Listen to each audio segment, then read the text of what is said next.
The neighborhood had always carried an air of polite uniformity, a place where manicured lawns were trimmed to identical heights and driveways gleamed with identical coats of waxed perfection. Residents liked to believe they lived in an enclave of order and respectability, but beneath the surface there simmered a quiet hierarchy, one that favored spotless SUVs and luxury sedans over anything older, noisier, or remotely unfashionable.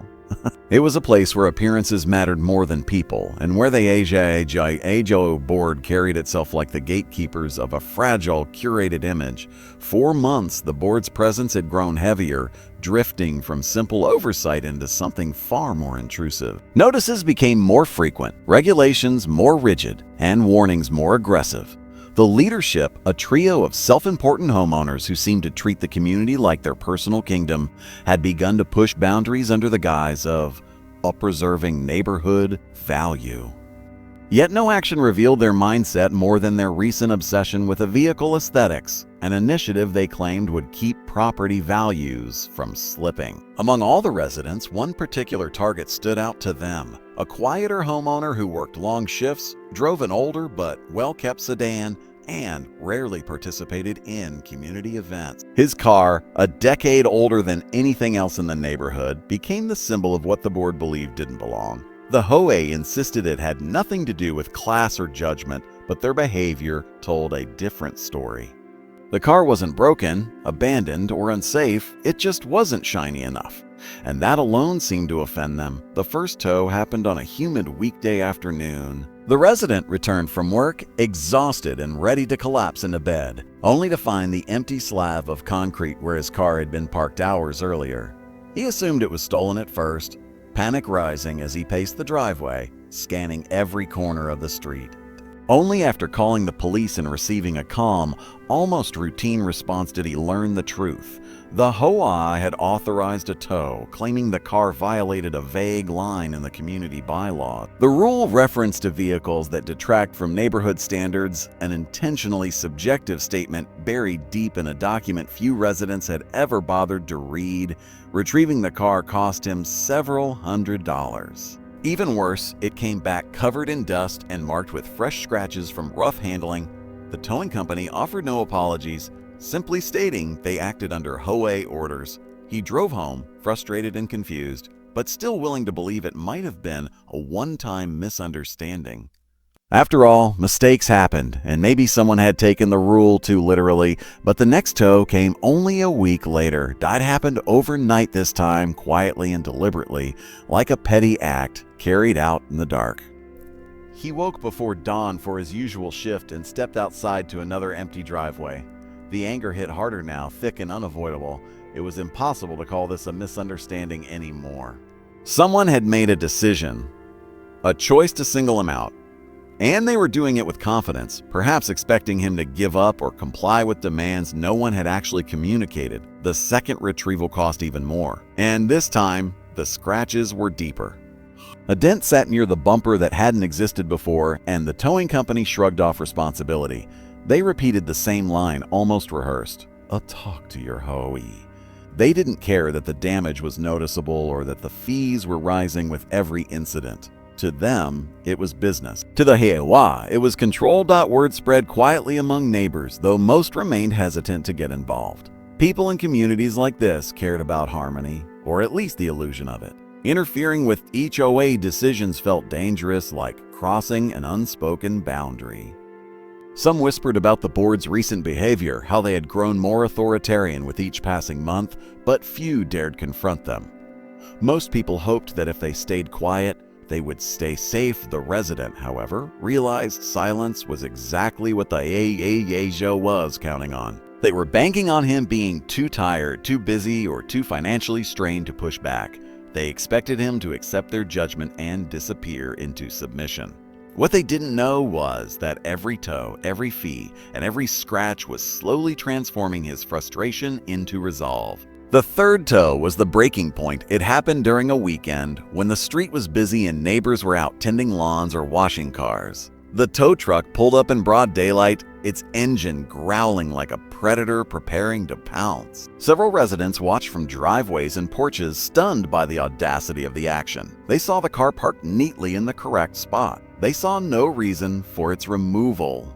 They watched the towing crew hook it up anyway, guided by a clipboard-wielding HOA member who stood by with crossed arms, as if supervising a job order. The resident wasn't home when it happened, but he learned every detail within minutes. A neighbor, unable to stomach the injustice anymore, sent him pictures and videos of the entire incident. That evidence changed everything. It revealed the truth. The tow truck hadn't been patrolling, and it certainly hadn't acted independently. It had been called directly, purposefully. So, almost gleefully, this was no longer about a rule. It was personal. When he examined the new damage, scratches along the side, a cracked taillight, chipped paint, he made a decision. He refused to let them keep doing this in darkness, unchallenged and unchecked. If they wanted a battle, then he would bring one to their doorstep with precision they didn't expect. He installed cameras the very next day. High-angle, motion-triggered, night vision-equipped cameras that faced the driveway, the street, and every angle from which a tow truck could approach. He documented every detail of the damage on the car, every receipt from the impound lot, and every message exchanged with the towing company. He collected timestamps, photos, and written statements from neighbors who had seen the third tow firsthand. For the first time, he had proof. What he didn't yet realize was that the cameras would capture far more than he imagined, not just the actions of the towing company, but the private, whispered decisions of the HOA board, the late-night meetings, and the emerging cracks within their alliance. While they had been watching him, he was now watching them. And the evidence would soon shift the entire balance of power in the neighborhood. The HOA didn't know it yet, but the resident they targeted, the one they believed too small, too quiet, too unimportant to fight back, was about to become their greatest threat. And the first spark had already been lit. The cameras went up quietly, installed with a level of precision that matched the rising determination of the homeowner who had finally grown tired of the HOA underhanded tactics. Each lens captured a different angle of his driveway and the street beyond, creating a silent network of witnesses that never slept and never blinked. He didn't announce their presence to the neighborhood. Instead, he allowed them to blend into the corners of the property, invisible but vigilant. For the first time since the towing began, he felt a sense of control returning, a sense that he could finally defend himself against an organization determined to push him out. The first week after installation passed uneventfully, which in itself felt suspicious. The HOA, known for its sudden notices and impulsive enforcement, seemed oddly quiet. No warnings, no calls, no mysterious cars cruising by to check for violations. It was as if the board sensed the shift and was recalibrating its approach. The cameras caught what the eyes of neighbors could not: the late-night strolls of the HOA president, pacing along the sidewalk with her flashlight aimed toward driveways as though she were conducting covert inspections. They captured the vice president stopping his car in the middle of the night, leaning out the window to snap photos of the sedan with an expression that betrayed both annoyance and obsession. And they captured the treasurer, lingering in shadows, whispering into his phone while gesturing toward the driveway as though giving instructions. It became clear that the board members were not simply enforcing rules. They were hunting for reasons, manufacturing justifications for their relentless targeting. A few nights later, the proof he needed finally arrived. At nearly 2 in the morning, when the streetlights cast long, eerie shadows, a tow truck crept down the road with its headlights dim. The vehicle stopped directly in front of his driveway, and the cameras recorded the driver receiving a text message, its screen glow perfectly visible in the angle of the night vision feed. Moments later, one of the HOA board members stepped out from behind a hedge, speaking to the driver with hushed urgency. Though the camera captured no audio, the gestures made everything clear. The board member pointed repeatedly at the parked sedan despite the fact that the vehicle was legally positioned, clean, and entirely free of any visible violations. The driver hesitated, glancing around nervously as if aware that this was not a standard tow call. The HOA board member insisted, waving his arms in frustration until the driver reluctantly moved to hook the vehicle. But the cameras caught every second, every illegal angle, every unauthorized instruction, every sign that this was a personal vendetta disguised as regulation. The homeowner watched the footage the next morning with a mixture of anger and vindication. For weeks he had known something was wrong, but now he possessed undeniable evidence that the HOA board was abusing its power, manipulating the towing company, and targeting him without cause. With the video saved on multiple devices and backed up in cloud storage, he started piecing together the full scope of the HOA misconduct. The patterns became undeniable: the timing of the tows, the involvement of specific board members, and the consistent lack of official violation notices. It was a coordinated campaign executed under the assumption that he wouldn't dare fight back. But the moment the board realized they had been recorded, their behavior changed. The HOA president began walking the neighborhood during daylight instead of the cover of darkness, trying to appear as though her inspections were legitimate. The vice president stopped driving past the house entirely. The treasurer avoided eye contact with neighbors, looking increasingly nervous as rumors began circulating that someone had collected proof of wrongful actions. Yet despite their sudden caution, the cracks in their alliance grew more visible. The cameras captured tense exchanges between board members in the middle of the street, hands raised in frustration, faces twisted in anger. One night, the treasurer stormed away from a confrontation with the vice president, clearly fed up with the chaotic direction the board had taken. Neighbors, once silent and uninvolved, began noticing the tension too. Conversations that had once been whispered now took place openly in driveways and at mailboxes. People questioned the recent wave of aggressive enforcement, the lack of transparency, and the increasing hostility of the HOA leadership.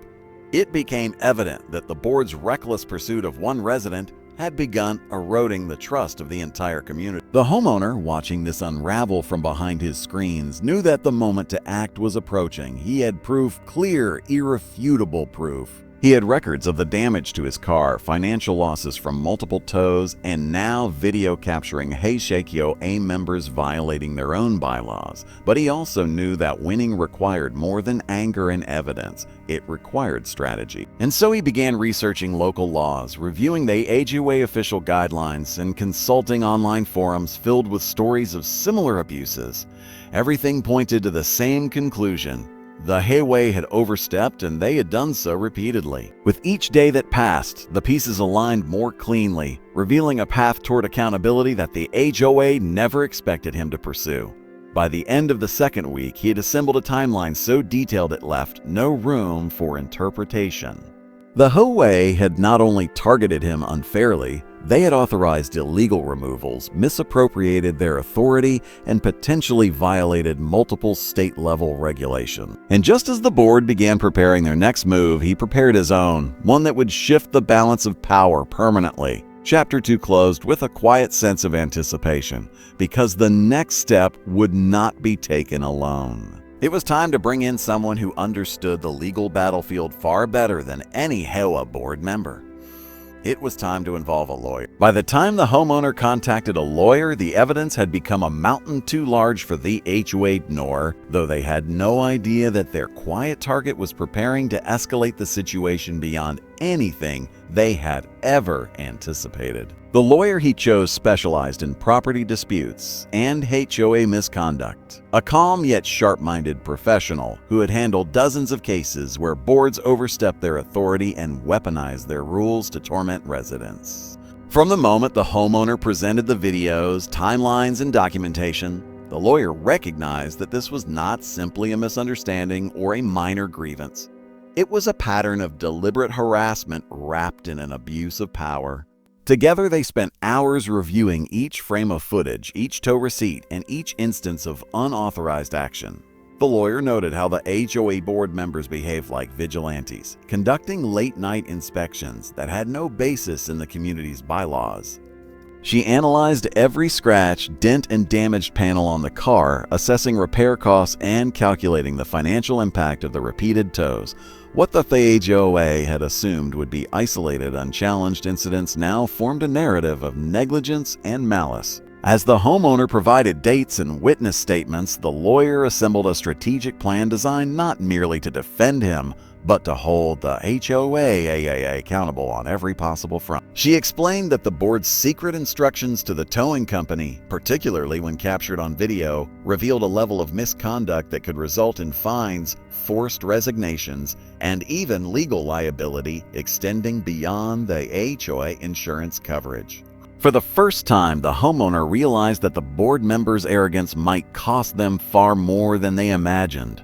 The next step was to send a formal request for the HOA's records, tow authorizations, violation notices, meeting minutes, and any communication related to the patrol initiative. Under state law, the HOA was required to provide these documents within a specific time frame, and any attempt to hide or alter them could be used against them. The request alone caused waves within the board. The HOA president responded initially with confidence, assuming she could justify their actions, but as she reviewed the request and realized how much information needed to be revealed, her confidence began to crumble. Several board members shifted nervously during their next closed-door meeting, knowing they had operated far outside the bounds of their authority. The treasurer worried about financial exposure, especially since the HOA had used community funds to pay the towing company under questionable circumstances. The vice president feared the videos would show him making decisions without proper board approval. Meanwhile, rumors began spreading throughout the neighborhood that someone had involved a lawyer. Residents who had once remained silent now found themselves speculating at mailboxes and over backyard fences, sensing that something significant was unfolding. Many of them had quietly grown frustrated with the HOA increasingly authoritarian behavior, and the possibility of seeing the board finally challenged sparked a subtle but noticeable shift in the community's morale. The lawyer, working carefully and deliberately, compiled a preliminary demand letter outlining the HOA violations. She included timestamps from the videos, documented damage to the car, and referenced specific provisions from state law that the board had ignored or violated. The letter was firm yet professional, making it clear that any refusal to cooperate would escalate the matter to court, where the HOA would face not only compensatory damages but potentially punitive ones as well. When the HOA received the letter, panic rippled through its leadership. The president called an emergency meeting, which quickly devolved into blame shifting and frantic attempts to rewrite the narrative. Some insisted they had only been enforcing the rules, while others claimed they were following the president's orders. The treasurer accused the vice president of initiating the towing patrol idea without proper documentation, while the president insisted that she had warned everyone to be careful. Fear eroded their unity as they realized how exposed they were. Meanwhile, the towing company, upon learning that a lawyer had entered the picture, began distancing itself from the HOA. They knew the videos made them look complicit in unauthorized tows, and they hoped to avoid becoming the primary target of a lawsuit. Their sudden cooperation made it clear to the lawyer that the HOA had acted recklessly, treating a legal service like a personal. As the homeowner watched the chaos unfolding behind the scenes, fed to him through residents who gossiped about the HOA president's increasingly stressed demeanor, he felt the balance of power shifting. Quietly, methodically, the lawyer prepared the next move, calculating the total damages. Between towing fees, repair estimates, lost time, and emotional distress, the numbers rose rapidly. And this was only the beginning. The HOA, once bold and unchallenged, now found itself backed into a corner with fewer options every day. By the end of the week, the board realized that the game had changed. They were no longer dealing with a resident they could bully. They were dealing with a legal case that could expose their misuse of authority to the entire community, damage their reputations, and drain their budget. As Chapter 3 closed, the attorney informed the homeowner that the next stage would likely push the HOA past its breaking point. The evidence was overwhelming, their defenses were weak, and the cracks in their alliance were about to widen into fractures that could tear the board apart from within. The HOA board had always projected an image of unity, a polished front of coordinated decisions and unwavering authority, but the pressure created by the lawyer's involvement stripped away that facade faster than any resident could have imagined. The demand letter hit them like a tremor, sending ripples through each member's confidence until the once tightly held alliance began to splinter under the weight of impending consequences. The president, who had long acted as the self-appointed guardian of the neighborhood's image, felt the walls closing in around her. She had been the driving force behind the towing patrol concept, convinced that removing anything aesthetically unfit from the streets would reflect well on her leadership. Now she realized that her off-the-record instructions, conducted under the table and executed in the shadows, had been captured by cameras she never even noticed. Her composure faltered as she tried to maintain control, but the other board members sensed her fear, and their willingness to follow her lead began to crumble. The vice president, who had once eagerly participated in the covert inspections, now distanced himself with sudden, almost performative caution. He claimed he had never fully supported the towing initiative, insisting he had only acted based on information provided by the president. He grew exhausted by the whispers circulating through the neighborhood, whispers that suggested he might have been responsible for the most aggressive enforcement actions. Stress lines deepened across his face as he imagined how easily residents could turn against him if details of the videos were revealed.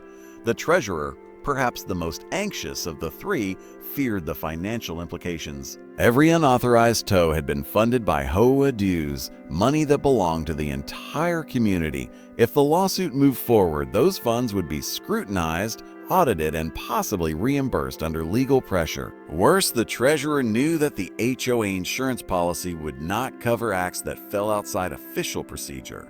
The thought of residents learning that board members had put the entire neighborhood at risk filled him with dread. Behind the scenes, arguments erupted with increasing frequency. Meetings that once lasted an hour now dragged on for 3, filled with accusations, finger-pointing, and desperate attempts to rewrite the past. They debated whether to release the records the lawyer had requested, knowing that any attempt to deny access would only strengthen the case against them. In their panic, some board members suggested claiming that the towing company had acted independently, but the videos made that impossible. Others proposed quietly offering the homeowner a small compensation, hoping it might be enough to appease him, but the treasurer balked at the idea, knowing that admitting wrongdoing implicitly or explicitly would set a dangerous precedent. Meanwhile, the neighborhood watched intently as subtle signs of collapse leaked through the cracks. Residents noticed the president pacing more often, her tightly controlled smile replaced with nervous glances. They saw the vice president avoid gatherings he once dominated. They spotted the treasurer flipping through documents in his car late at night, illuminated by the glow of a dashboard light. Rumors spread that the board was divided, that they were scrambling to protect themselves from the consequences of their own actions, and some residents who had previously turned a blind eye now revisited their own frustrations with the ho-ho past overreach. A quiet rebellion simmered beneath the polite exteriors of the suburban streets. Even members who had once supported the board began slipping away, declining to attend meetings or refusing to back any new enforcement initiatives. The sense of authority the HOA once wielded with ease began to erode, replaced by doubt and suspicion. The homeowner, watching it all unfold from a distance, realized how deeply the board had relied on the assumption that no one would ever challenge them. Their power came not from the bylaws, but from the belief that they were untouchable. Now, confronted with real accountability, they exposed their fragility, fracturing into individuals scrambling for self-preservation. As the days passed, tension within the board escalated into open conflict. The treasurer confronted the president in a heated exchange that residents overheard from across the street. The vice president refused to sign off on new enforcement actions, effectively halting most of the AAA routine operations. The president, losing her grip on the situation, drafted memos attempting to reassert her authority, but residents ignored them, sensing the blood in the water. It was only a matter of time before the board members began turning on one another, each trying to shift responsibility away from themselves. The president blamed the vice president for acting without proper oversight. The vice president accused the treasurer of approving payments too quickly.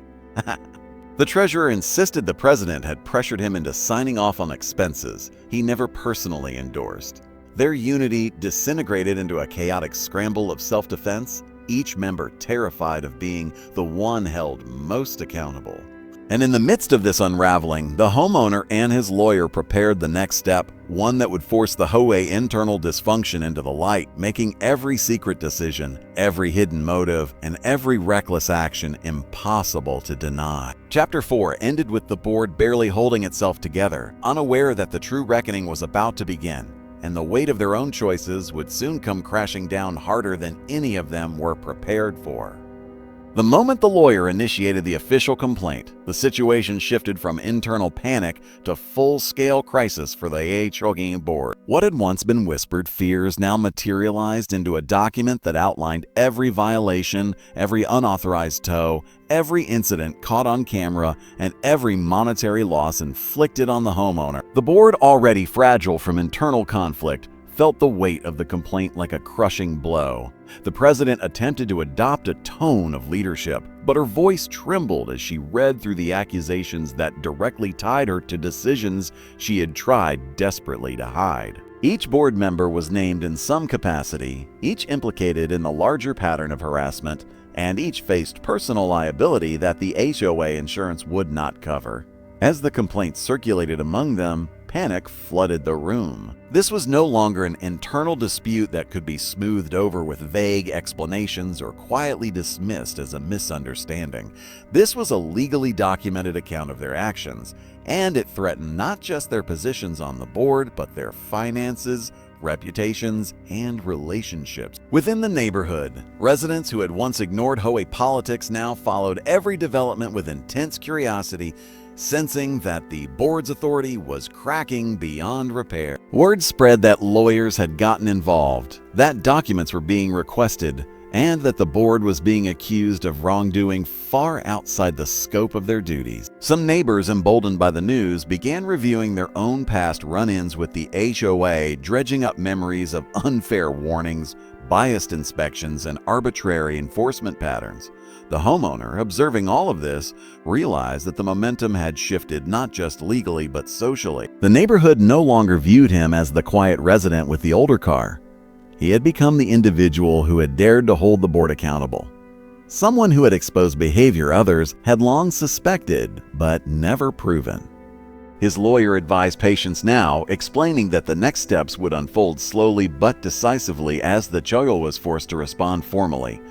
Meanwhile, the board members scrambled to construct defenses for themselves. The president insisted she had acted for the good of the community, though her explanations grew weaker each time she repeated them. The vice president tried to distance himself, searching through old emails in hopes of finding messages that suggested he had only been following orders. The treasurer reviewed financial statements late into the night, terrified that the accusation of misused community funds would spark a deeper investigation. Their once confident expressions transformed into masks of dread as they realized that every decision they had made in the shadows now stood under the harsh scrutiny of legal review. The towing company, sensing the storm approaching, provided copies of every communication with the HOA. Their records showed the exact times the board members called for unauthorized removals, the specific instructions they gave, and the repeated claims that the vehicle was violating community standards, despite having no real justification. These documents, combined with the videos, created a damning timeline that painted the HOA actions as targeted harassment rather than rule enforcement. As pressure mounted, the board's relationships deteriorated further. Meetings devolved into shouting matches in which each member blamed another for leading them into disaster.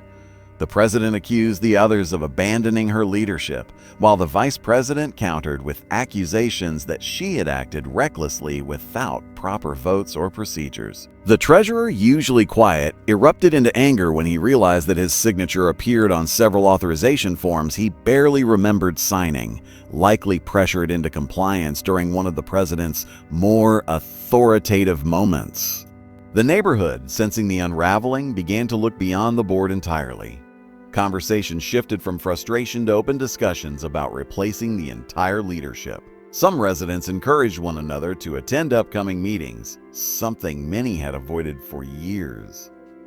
The HOA power, once unquestioned, had become a fragile illusion held together only by the board's dwindling attempts to maintain control. The homeowner never intended to become a catalyst for change, but as he watched the neighborhood slowly awaken from complacency, he understood that his struggle had tapped into a much deeper well of resentment. People were tired of living under an HOA that treated authority like a weapon. They were tired of the fear that speaking up would make them a target. And now, with the board under legal fire, they found the courage to reconsider the structure that had governed them so aggressively. By the end of Chapter 5, the HOA was no longer the organized and intimidating force it once appeared to be. It was a fractured, chaotic group attempting to hold together a collapsing facade while the community watched each crack split wider. The board members had no idea that the greatest blow was still coming, and that the evidence collected by the homeowner would soon force them into a confrontation they could no longer avoid. The moment the homeowner's lawyer compiled all the footage, documents, timestamps, and records into a single organized package, the case transformed from a collection of suspicious incidents into a devastating portrait of abuse, negligence, and deliberate misconduct that no HOA board could reasonably deny. The evidence, which had grown steadily over weeks of secret recordings and quiet observation, now formed a cohesive narrative that showed the board's intentions, their patterns, and their complete disregard for the rules they claimed to enforce. The lawyer submitted the full evidentiary file to the HOA legal counsel with a formal notice that demanded immediate corrective action, financial restitution, and disciplinary consequences for every board member involved. When the HOA attorney opened the file and reviewed its contents, even he realized the board had put themselves in an almost indefensible position. It wasn't merely that the towing had been unauthorized. It was the brazen carelessness with which the board members had issued those orders and the frequency with which they had done so, as though the rules of their own organization didn't apply to them. The videos captured late-night meetings in driveways, whispered instructions to the towing company, and moments in which individual board members stood directly beside the tow truck operators as they hooked up the car. One clip showed the HOA president's unmistakable gesture toward the vehicle, a sharp, impatient command that left no doubt about her involvement. Another clip showed the vice president recording photos as though preparing to justify the removal later, despite the vehicle being parked perfectly within the guidelines. Repair invoices, towing receipts, and statements from neighbors helped fill in every missing piece, creating a timeline that showed exactly how the board escalated their targeting with each new tow. The HOA attorney understood instantly that the president's insistence that the resident had violated an appearance standard would not hold in court, especially since the bylaws never mentioned anything remotely resembling aesthetic requirements for vehicles. And when he noticed that several towing payments had been made using HOA funds without proper authorization or recorded votes, even he felt the weight of potential liability pressing down on the board he was supposed to defend. The fallout began immediately. The attorney demanded an emergency meeting with the board and informed them that the evidence, if challenged, would almost certainly lead to a lawsuit the HOA could not win. He explained calmly but firmly that their actions had gone far beyond enforceable regulations and had crossed directly into misconduct. The president tried to argue, insisting that she had acted in the best interest of the neighborhood, but the attorney cut through her excuses with a stark reminder that intent did not excuse illegal behavior. The treasurer, upon learning how the financial records had been highlighted in the evidence, felt a wave of panic and began flipping through documents in the meeting, desperate to find something that might protect him. The vice president, realizing his presence in multiple videos, grew pale as he understood how difficult it would be to separate himself from the actions of the group. The infighting reignited with even more intensity, each board member trying to minimize their involvement or redirect blame to someone else. Meanwhile, the homeowner's lawyer prepared to present the evidence to the broader community if the board refused to cooperate. She understood that transparency could be just as powerful as legal force, especially when an HOA depended heavily on resident trust to function. The threat of public exposure caused even deeper fractures within the board. The treasurer warned the president that if the neighborhood learned how much money had been misused, they would lose what was left of their support. The vice president insisted the president should resign immediately to mitigate damage, while the president responded by accusing both men of cowardice. Residents began noticing the escalating tension. The HOA office lights stayed on late into the night, and board members were seen entering and leaving with hurried steps and grim expressions. Some neighbors reported hearing shouting through the thin office walls. Others spotted board members arguing in the parking lot, waving their arms wildly as they tried to defend themselves. Every rumor fueled the growing curiosity and suspicion of the community. People wanted to know what the board had done to provoke such chaos, and why the leadership that once seemed so confident now appeared to be unraveling right in front of them. At the same time, the homeowner's lawyer reached out directly to several neighbors who had witnessed the tows, securing additional written statements that corroborated the timeline. Their accounts strengthened the case further and revealed that many people had long sensed something unfair in the board's enforcement, but hadn't known how to challenge it. With their statements, the picture became unmistakably clear. The board's actions were intentional, targeted, and unjustified. The final blow came when the towing company, eager to distance itself from the scandal, provided written confirmation that they had acted under direct instruction from specific board members. They supplied call logs, text messages, and dispatch records showing the precise language used by the president and vice president. In one message, the president used the phrase "remove the eyesore," which instantly destroyed any remaining argument that the board was acting within regulation boundaries. Now the full truth was undeniable. The board had acted maliciously, repeatedly, and without a shred of legal justification. As the evidence circulated privately among lawyers and board members, the HOA attorney urged them to settle immediately, warning that if the case reached court, the community would not only lose financially, but would experience long-lasting turmoil that could take years to repair. The board members, for the first time, realized that the homeowner's quiet resilience had backed them into a corner from which there was no easy escape. As Chapter 6 closed, the board stood on the edge of collapse, the evidence hanging over them like a storm cloud ready to burst, and the neighborhood waiting unknowingly for the truth that would soon hit them with full force. The unraveling of the HOA board did not happen all at once, nor did it arrive with any kind of dramatic announcement. Instead, it crept in slowly like a creeping rot beneath the polished surface of an old wooden porch. It began with subtle shifts in tone during board meetings, a stiffness in posture, a pointed silence that suggested more was being said between glances than in the official minutes. The board members had always been aligned in their mission to maintain an illusion of superiority within the neighborhood. But now that unity had begun to fracture under the weight of fear, guilt, and the rising threat of legal exposure. Each member had privately begun to calculate what it would cost them if the full truth of their involvement in the towing scheme came to light. Some feared financial ruin, others worried about their reputations, and a few simply wanted the entire situation to disappear before their names were dragged into a courtroom. Yet none of them trusted each other enough to disclose these anxieties. Instead, they turned those fears inward and outward, second-guessing every decision they had once made with blind confidence. That change became apparent during a routine inspection of the community grounds. Board members who once strutted through the neighborhood with clipboards and stiff confidence now moved nervously, avoiding eye contact with residents and flinching when someone approached them with even the simplest question. It was clear they expected to be confronted at any moment, and that anticipation ate away at their composure. Rumors had begun circulating that one board member had attempted to quietly resign, only to be pressured to remain until the legal threat had passed.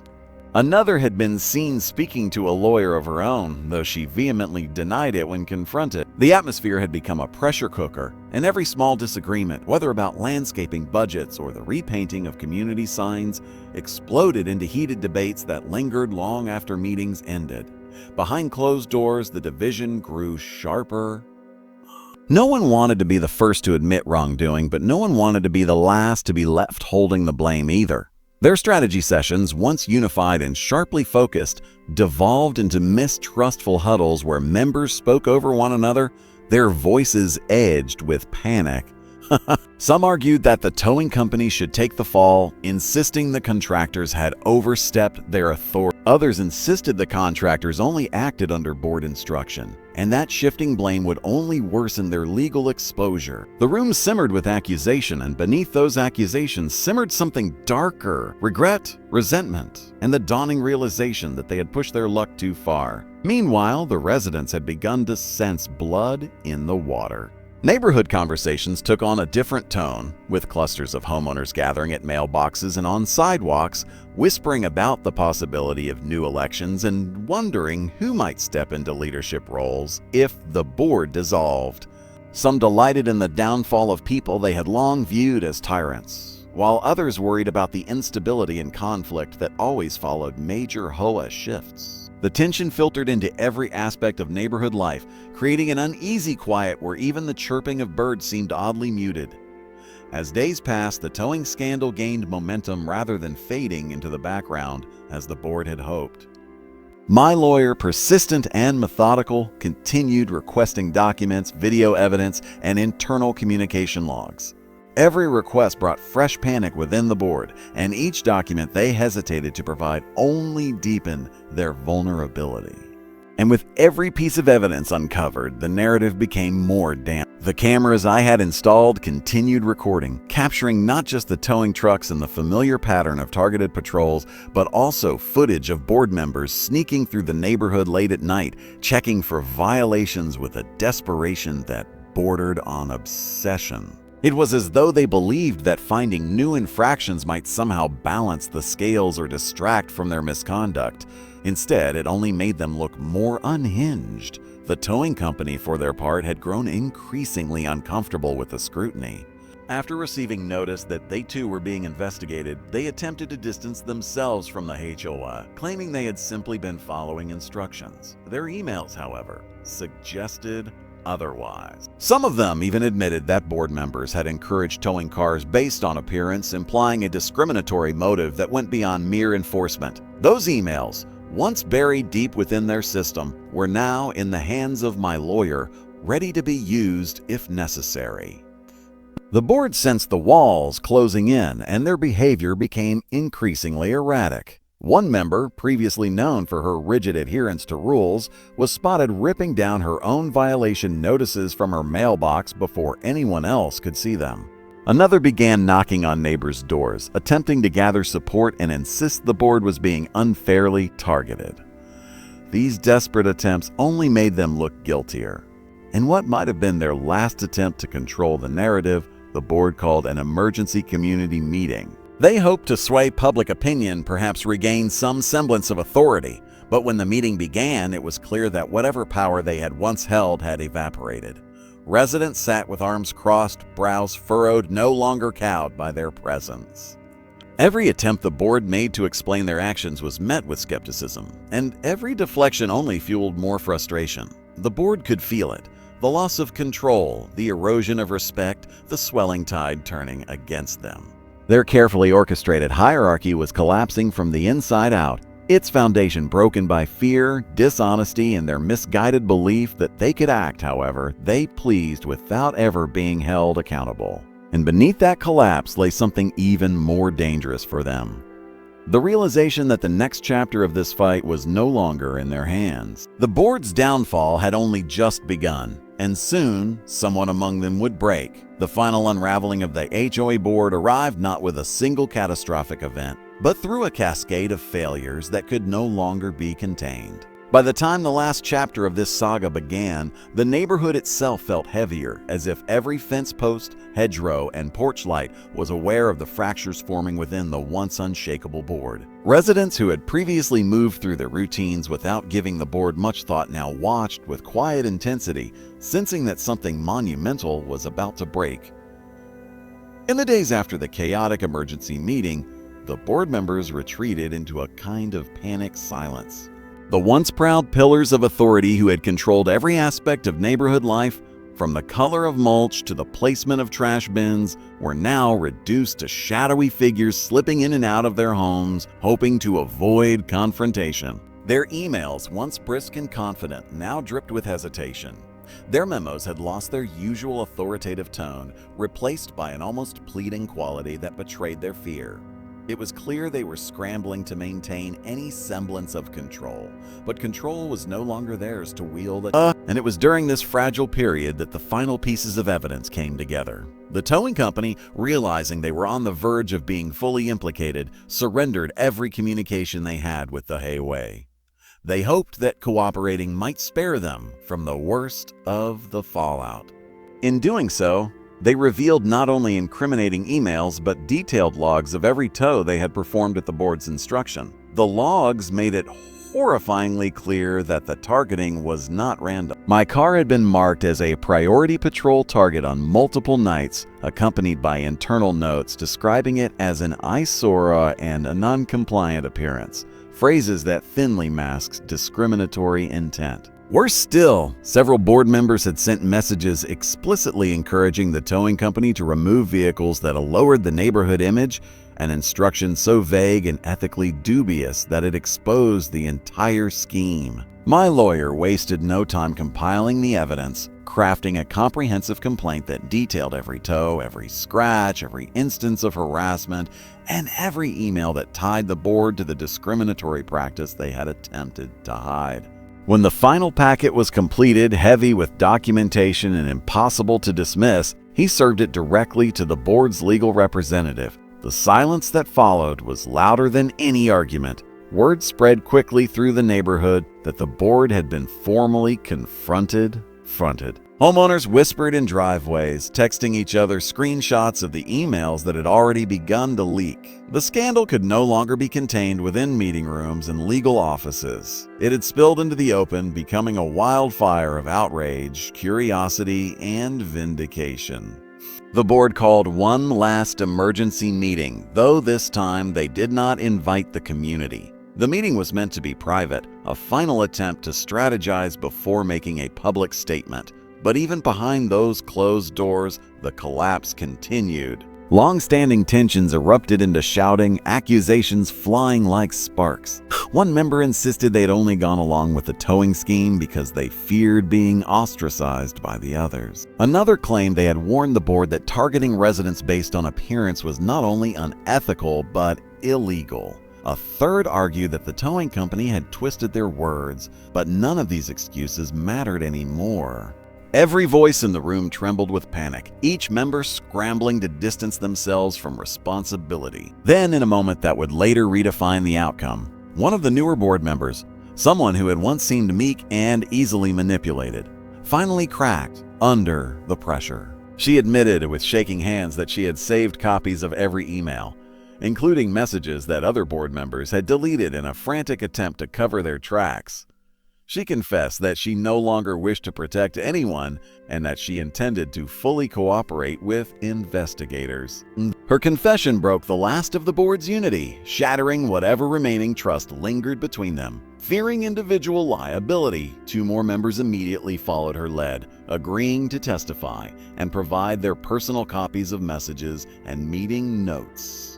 What had once been a cohesive leadership body had now devolved into survivors clawing at each other to avoid being the last one blamed. By the time their lawyer attempted to regain order, the damage had been done. The narrative had shifted from a collective defense to individual betrayals, and once that transformation occurred, there was no path back to solidarity. Within 48 hours, the board issued a public statement. It was a lengthy, carefully worded document crafted by their attorney, but even the most polished language could not disguise the reality. The board admitted to mishandling enforcement policies, acknowledged the inappropriate communications with the towing company, and declared that all current members would resign effective immediately. The announcement sent a wave of energy through the neighborhood. Some residents celebrated openly, cheering the downfall of those who had long ruled the community with an iron fist. Others stood quietly on their porches, stunned by how completely and how quickly the leadership had crumbled. And through it all, I remained focused on the final steps of the process. My lawyer finalized the settlement negotiations, ensuring that every tow, every scratch, every hour of harassment, and every discriminatory decision was accounted for. The final settlement reached a figure that exceeded even our initial estimate. The HOA agreed to cover all damages, reimburse every towing fee, pay for vehicle repairs, compensate for emotional distress, and contribute toward attorney fees. It was a staggering number, one that would permanently reshape the OA budget and require a special community vote to approve the reallocation of funds. More importantly, it became a cautionary tale etched into the history of the neighborhood. New leadership was elected within weeks, composed of residents who pledged transparency, fairness, and accountability. They implemented new rules banning selective towing, installed community cameras accessible to all residents, and established an independent oversight committee. The message was clear: what happened would never be allowed again. As for the former board members, they faded into obscurity. Some sold their homes to escape the shame. Others stayed but avoided making eye contact with neighbors. They had built their legacy on control and superiority. They left behind a legacy of failure and scandal. The day the settlement check arrived, I stood beside my repaired car, reflecting on everything that had happened. What began as harassment had become a battle for fairness, and in the end, truth had won. Not just for me, but for every resident who had quietly endured the board's misuse of power. The cameras, the evidence, the determination, it had all led to this moment. The board had tried to make me pay for my car's appearance.